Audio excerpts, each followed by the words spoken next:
before I actually came back to working for myself.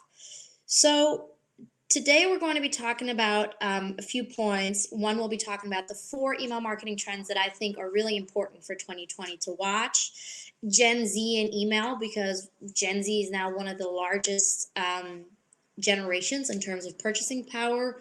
And then last but not least, SMS marketing and how that plays in with email for 2020. So before we begin, as a word of inspiration, social media has become really important in the last decade, and a lot of times has been kind of put in the position that email is not relevant anymore, but social media now is. I like to say they go hand in hand. So they're different channels with different purposes. Social media is the party, and email marketing is the date. So social media is really great for reaching large audiences at a top of a funnel, first contact, and giving them really good, lighthearted content that makes them want to explore your brand even more. Email, on the other hand, because of the features of personalization it has, because of the amount of content you can actually convey in one email, is more like a date. It's more personal, it's more intimate, it goes more in depth. So they really go hand in hand in your marketing and shouldn't be viewed as a substitution of each other. So why is email still relevant in terms of the numbers? Well, there's 254 million email users in the US alone, and that's by 2020. 99% of those check their emails every day. So you have a lot of people who engage with this medium every day, and 73% of them say that they actually prefer email. So a lot of people use the medium, they use it every day, and they actually want to use the medium. They want to hear from you from that medium. The ROI speaks for itself. So about $38 is your return on investment for every dollar spent via the email marketing channel, which is amazing if you consider that, for example, if you were to hire an agency to run your Facebook ads, about a 4 times return, so $4 for every dollar you would spend, would be considered a really good return. So in my agency life, and one thing I see across all my clients is that email is usually the biggest ROI driver. So if you're looking for a channel that has low spend but high ROI, email is that channel. That being said, it's usually in unison with other marketing channels because email works very middle to bottom of funnel. So it works in unison with the other channels, but it's still the highest ROI driver. And then 68% of millennials are influenced by email. So their purchase decision in some way or another has been influenced by an email that the company has sent. So all in all, we can see that the data doesn't lie. Email is still incredibly important in 2020. It's actually a growing channel. So what are the trends that we should be aware of? Well, the one trend I like to start with is user-generated content. Now, user-generated content is not necessarily a new trend. I believe the first really good user-generated content emails I saw were back in 2015. So by 2020, that will be 5 years ago. Why is it still relevant? Well, it's still relevant because the trend is still a relevant trend in our generation, in the consumer habits, and most people still don't use it. So why is user-generated content important? Well, one, it generates authenticity and trust. What we've seen is that consumers really place a lot more value on peer reviews or peer content than they do on what a brand is telling them. Actually, in fact, there's a really great statistic that 7% of all consumers will look to reviews or ratings before making a purchase decision. Because of this very fact is that they trust that much more than what your brand is telling them. 74% actually is the increase in conversion rate that you get from adding customer reviews to your website or customer generated content such as pictures. So it really heavily affects your bottom line. Now you can use these in your emails and generate more engagement and community as well. So one, you're affecting your bottom line, you're creating trust, you're getting your customers to trust you. Two, it's a great way to create engagement and community. So when you get your customers to actually put in work, to put in emotion, to interact with you on that level, the conversation between your customer and your brand goes from me and you to we. So they become a part of your brand. They become emotionally really close to you. and increases engagement. On social media, also, it can increase your following, which in turn is another trust indicator. User-generated content performs really, really well on social media compared to, standardized brand content. So it increases the engagement there as well. And then last but not least, why would you not do it with the purposes or with the services of automation that you have now? It's really easy to set up an automated email flow that gets sent out to people after they purchase. You can determine and say, hey, I want this email to go out to anyone who's purchased this product, and I want this email to be sent at that time, 3 weeks later. And the email can be simply a prompt for, hey, when you post or when you get the product and use it, post or send us an email, upload the picture, and we will repurpose it. There's various ways to do that. Do this. If they upload on Instagram and hashtag you, definitely make sure to get the rights to repurpose that picture. You can even just do that by having your social media manager or yourself send a simple DM to them. If you're having them uploaded via email straight via a platform, those platforms, Woobox, for example, Woobox.com is a really good example. They will usually handle the rights part to make sure that you have the rights. And then why not reach out to your email subscribers to ask them to put in user-generated content? Because studies show that they're actually 3 times more likely to engage and do that than your other consumers. So user-generated content is really important. Like I said, trust, engagement, automation, it's very easy. Other little things like your consumer actually seeing your product, especially in e-commerce, in real life, worn by someone else or used by someone else, creates more trust, and it creates a hype. People love following hypes. So it's a great trend. It's not being used nearly enough. It's going to continue to be valuable moving forward. So it's very, very much worth a mention for 2020. And I actually have a great example here by MeUndies, who is an underwear company, and they use this very heavily in their emails and in their social. If you look at the first email, it's a collection of some of their best Instagram shots. The very first one being someone proposing in their underwear to their girlfriend, and the hashtag is just MeUndiesFam. The second email is actually repurposing Twitters. Don't tell anyone I said Twitters. It's repurposing tweets for their email, funny tweets that are engaging. So as a consumer, you see these emails and you immediately feel like you're part of a community. You immediately feel like you want to be part of that community. And you feel like your purchase decision to purchase this product is validated. It's validated by the people in the world, which is one of the core needs as a human that we have. Okay, so the first trend is user-generated content. Our second trend is interactivity. So interactivity in emails is fairly new and is really important for driving engagement. But as a word of caution, I'd like to say before you jump into interactivity, first think about responsiveness. So responsiveness means that your emails that look great on desktop translate to mobile.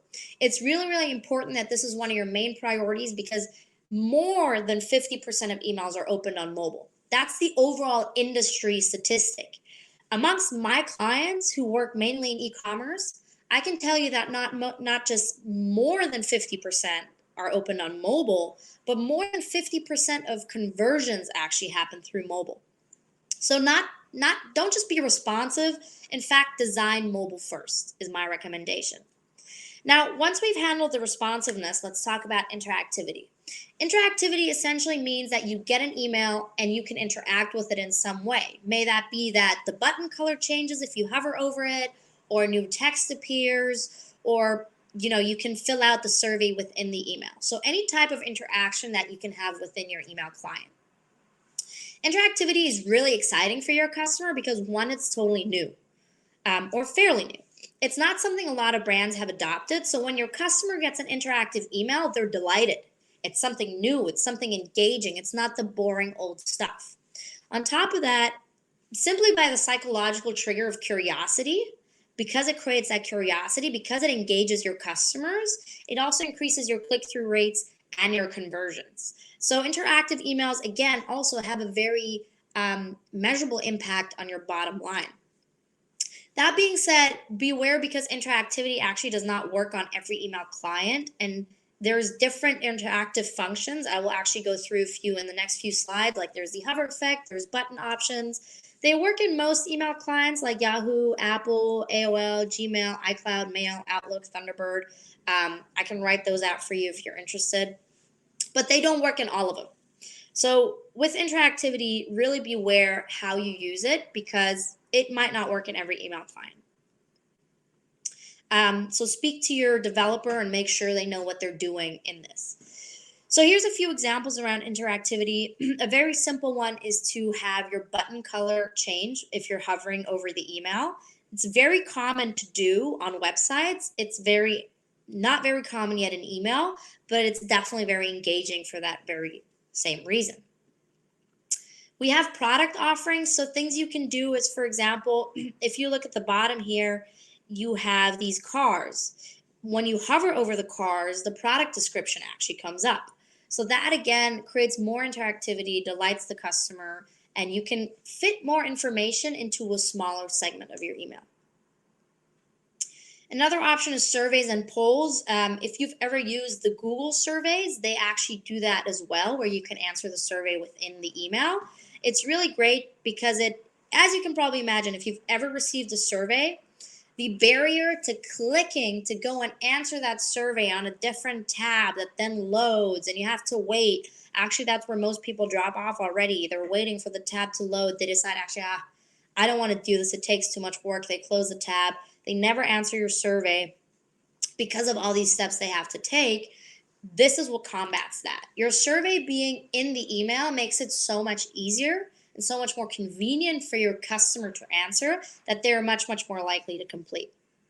That's why actually surveys and polls is one of my favorite places to use interactivity, simply because of that reason.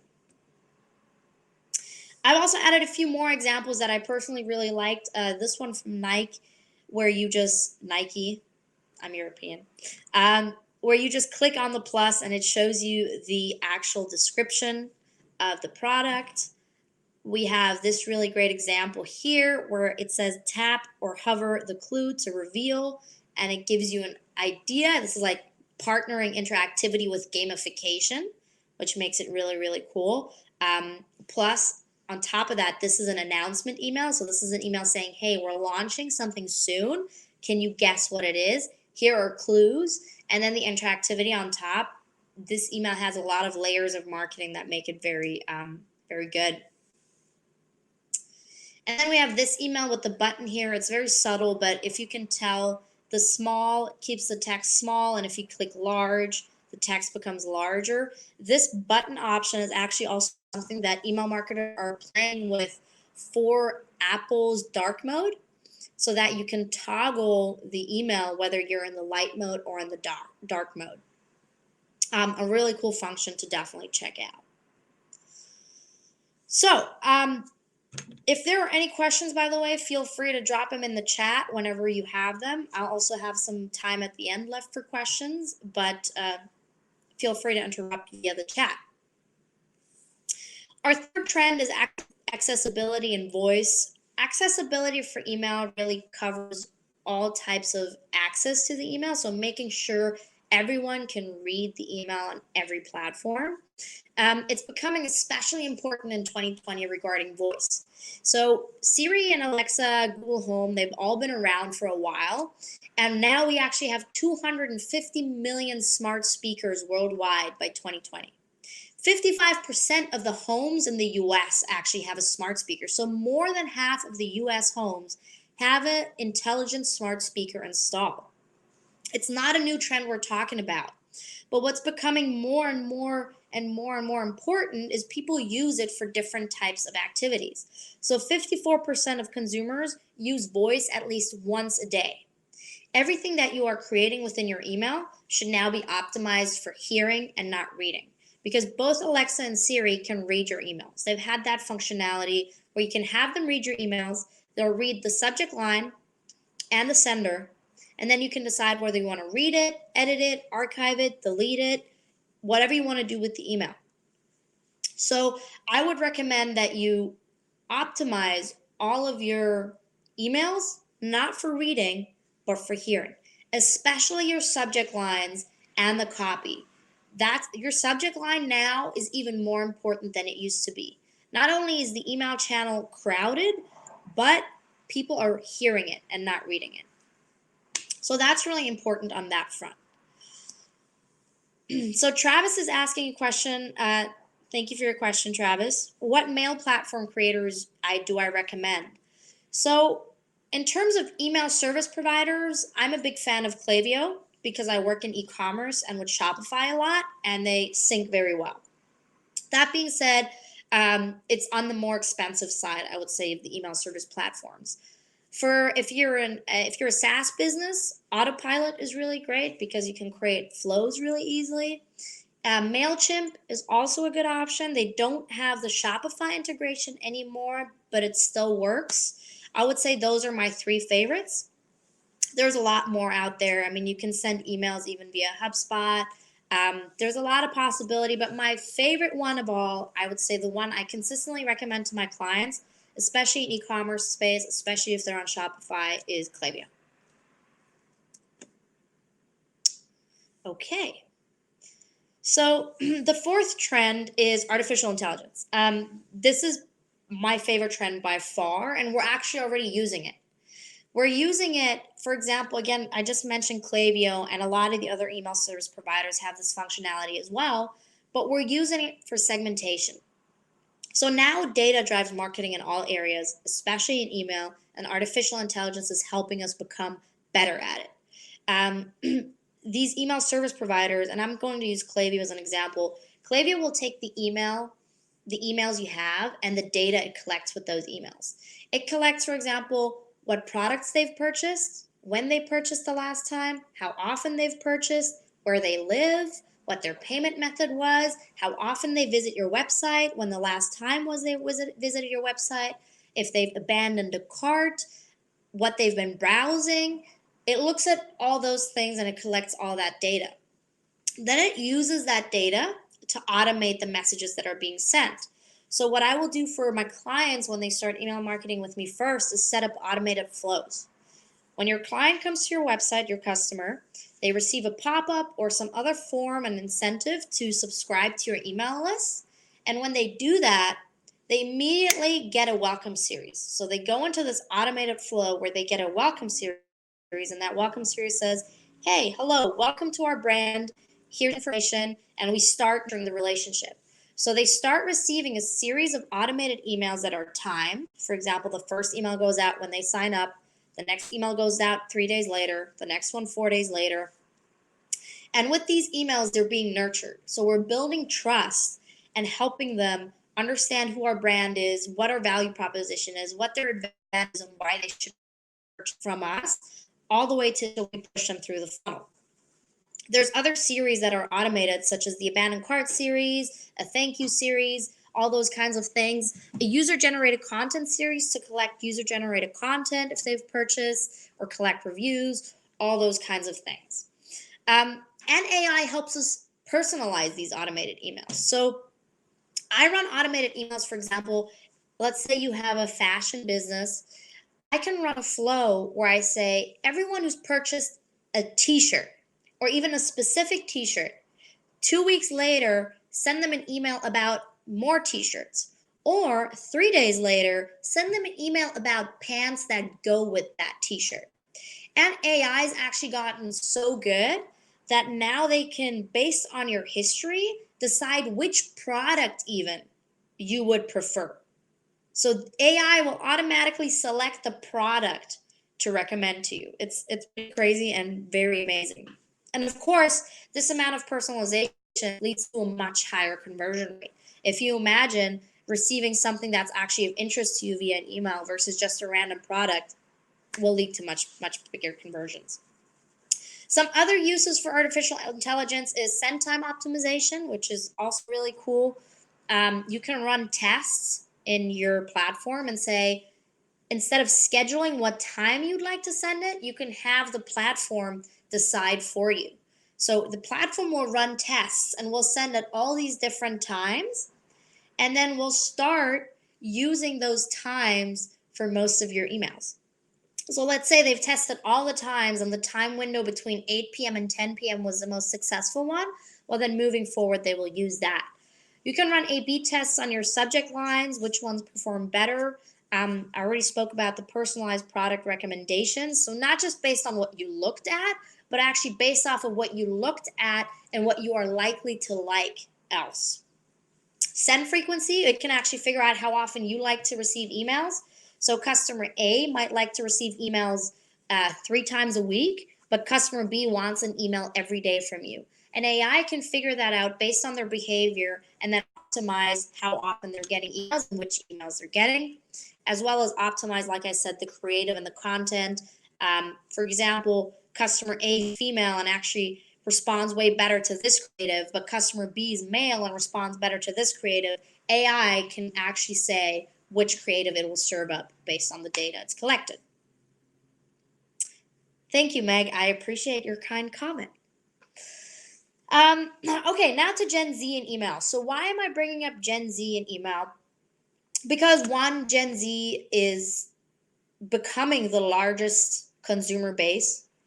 And two, with Gen Z, a lot of people have said that email is dead. Like, people always say email is dead. I don't know what they have with that. Email is dead, but email seems to be a zombie because email keeps coming back. That was a horrible dad joke. And Gen Z is really important because they account for 40% of customers by 2020, have 44 billion in buying power, and actually $600 billion if you include the influence they have on their parents. And people say Gen Z only use social media. They don't use any other platform. Now, I will say yes to an extent. So 58% of Gen Z actually check their email multiple times a day. That's more than half. And 59% of them actually say they would like to receive emails from a brand multiple times a week. So clearly, social media is not the only channel and email is not dead. That being said, 29% of them made a purchase decision on email 2 to 5 times in the past month. So 2 to 5 times they've purchased because of email in the past month. I think that's a pretty interesting statistic. But also 36% have never purchased as a result of an email. So yes, email is insanely, or let me say it this way. Yes, social is very important and is the main channel to work with Gen Z. But email is actually the second. Email is the second preferred channel to reach out to Gen Z according to tests. And as we can see, more than half want emails multiple times a week, more than half check their emails multiple times a week, and 30% have got 2 to 5 times because of email. That's a lot of times. So how do you speak to Gen Z? I think it's really important that we understand that Gen Z is their own generation and that they have their own quirks and ways to be spoken to make our marketing effective. A lot of times Gen Z is bulked in with millennials, and they're just meshed together, but they're actually different in very subtle ways. Where they are similar is that they love companies that stand for values and do good. So when you are a company that does that has strong values, that participates in doing good, be vocal with Gen Z about it. Tell them. Warby Parker is a really good example. They give away glasses to help kids when you purchase. Or Tom give away shoes when you buy shoes. These are all companies that have been very successful based on the fact that both millennials and Gen Z really enjoy supporting companies that do good and have a value. How else do you email Gen Z? Well, here's a slight difference. Personalize, but don't be creepy. Millennials were much more free with their privacy. So millennials are much more open and giving data and telling you everything about themselves and being monitored. Gen Z is aware that you have their data and they want personalized information. In fact, there's a really interesting statistic that says 42% of consumers get annoyed when you don't personalize their offers. So people want personalized offers, so does Gen Z. But Gen Z grew up with the internet. They grew up with all of this. So they're much more aware of the data sensitivity. So when you do email Gen Z, personalize, but don't be creepy. I think Lyft does a good example. They're personalizing in terms of, hey, you live in the city of Chicago, but they don't get too personal to a point where you're a little bit uncomfortable. And then third, get to the point and be honest. Like I said, Gen Z grew up in these times of internet and social media. So one, they have an overflow of information. So you need to be concise and you need to get to the point right away. Two, they want you to be honest. As opposed to millennials who grew up with the baby boomers. So the millennials grew up in a time where it was very prosperous and very optimistic. So they grew up with this really optimistic and visionary, we can do it type of attitude, which I relate to because I'm a millennial and I have that. Gen Z, on the other hand, grew up in a time of recession. So they're a lot more realistic. When you're speaking to them, be honest. They're realistic and they're knowledgeable. So don't try to catch them with clickbait or overpromise because they will definitely understand that. They grew up in the age of ad blockers. They don't want to be sold to. They want to be spoken to as if you're their peer.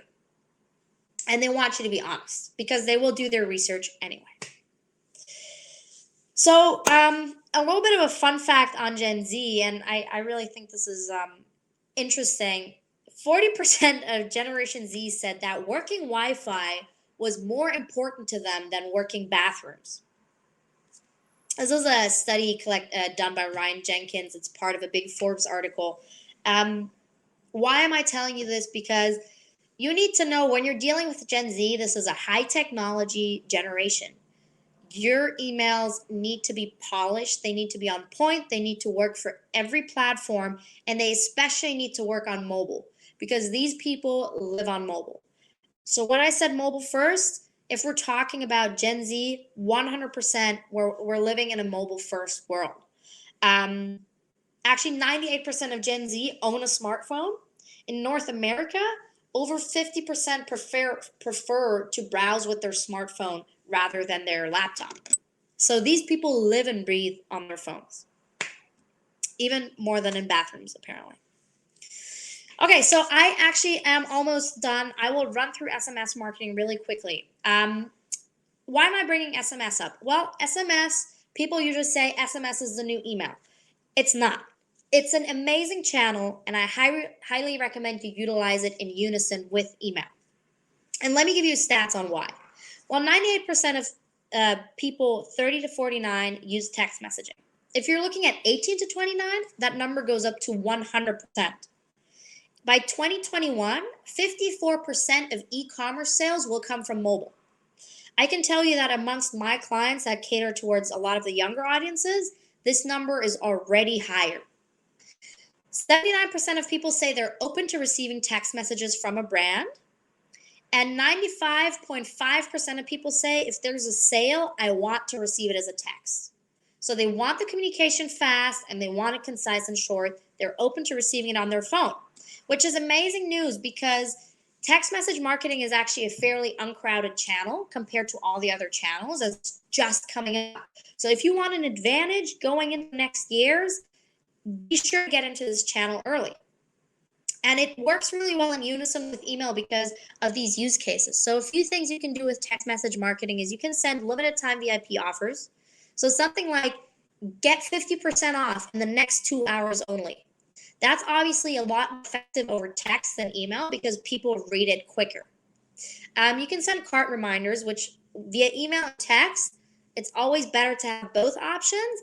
And if you do have both options, the consumer actually can choose what they want and what they prefer, which again speaks into personalization. The same goes for product updates. So sending them news on your product. Hey, we launched a new product. We have a new update on it. Transactional text messages. So you get order confirmation emails and tracking emails. You can do that via text as well. You can get in-store invites. So saying, hey, we're having a party or a sale or something at this location here. By. You could also trigger that possibly location they are in currently, which I know Facebook does, for example, with their ads. And I'm pretty sure text message might enable that in the future if you run into a privacy issue. And then you have customer service. If someone has a problem, let's think about Gen Z. For example, especially, they're much more likely to want to text you than email you that problem. So that's a use case where text would be more beneficial than email, which again is why I said these are channels you want to use in unison because every generation prefers something different and every consumer prefers something different. One of the main selling factors for text that people say a lot is, well, the average email open rate is only 19%, whereas the average text open rate is 99%. And I say, yes, 100% that's correct. And it is correct because it's still an uncrowded channel. Once we see more brands utilize text messaging, we will see this shift very, very quickly. So in regards to email and text, they're both amazing channels. They both have their own purpose and own use cases. So it's not an either or conversation with SMS and email. It's a both and conversation. SMS marketing should be a great add-on to your email marketing strategy in 2020. SMS is less crowded, but more expensive. Email is crowded, but because of the way email is set up, you can convey more information and you can do different types of testing as well. So that was pretty much my quick review of SMS marketing. We're running a little bit later on time, so I wanted to keep it concise. So my closing statement for this presentation is for email marketing and SMS 2020. Make sure you're using both channels in unison. Make sure you're optimized for mobile. Make sure you're optimized for personalization and you really make use of the AI capabilities that are coming up because that will give you an advantage to all your to all your competitors and will allow you to serve your customers better, make them happier, have them purchase more, make yourself happier. If you do need any support, any questions, if you think of anything else later on, feel free to reach out to me. I have my website is simply my name, melaniebalke.com. My email is also very simple. It's melanie@melaniebalke.com. You can find me on LinkedIn. You guessed it. It's Melanie Balke. Twitter as well. And then I have some interesting case studies if you're interested in working with us together for your email marketing or any of the other marketing services. I have some great case studies I can share on segmentation, even just if you're curious, that I would be happy to do so. Any further reading, if you'd like these slides, I'm sure we can share them somehow. We also have a free gift for you, which is simply a collection of some of my favorite emails to serve for you as inspiration when you're working with your designer and wireframing your emails and thinking about your content. And then any questions, I'm always happy to help. Just reach out.